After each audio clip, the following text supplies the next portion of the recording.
Are magnesium bisglycinate and magnesium glycinate actually the same thing? If you've ever stood in a pharmacy aisle wondering whether one is better than the other, this video is for you. In most cases, yes, they are the same thing. And understanding why can save you a lot of confusion when you're choosing a supplement. Magnesium bisglycinate and magnesium glycinate are both chelated forms of magnesium. Chelated simply means the magnesium is bound to an amino acid, in this case glycine. The prefix bis just tells us that one magnesium ion is attached to two glycine molecules.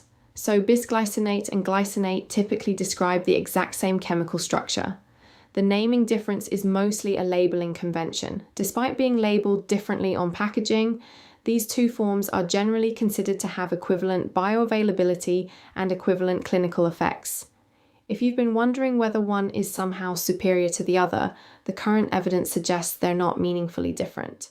What does set these chelated forms apart is how they compare to other types of magnesium supplements.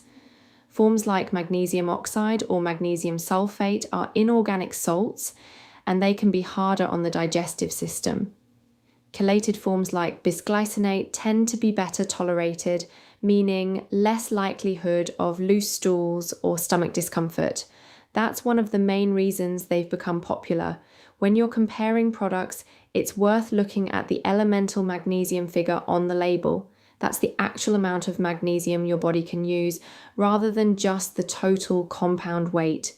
The manufacturer is required to state this, so use that figure to compare products directly rather than trying to work it out yourself. It's also worth knowing how these products are regulated in the UK. Magnesium supplements are classified as food supplements under food law, overseen by the Food Standards Agency. They are not regulated as medicines unless they make specific medicinal claims. That means the quality and accuracy of labeling can vary between brands, so choosing a reputable product matters.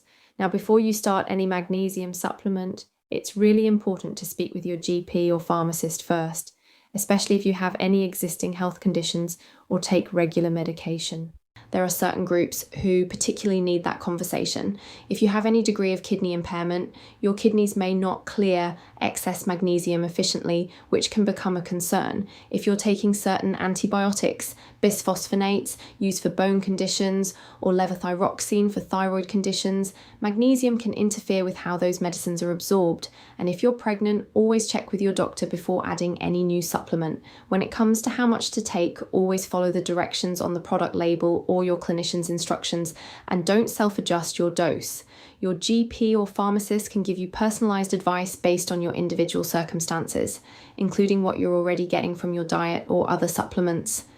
On the safety side, most people tolerate chelated magnesium well, but if you experience significant digestive upset, unusual muscle weakness, or feel unusually fatigued after starting a supplement, stop taking it and speak to a healthcare professional.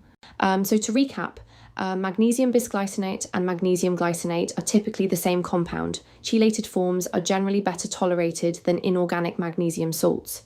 When choosing a product, focus on the elemental magnesium content stated on the label and opt for a reputable brand.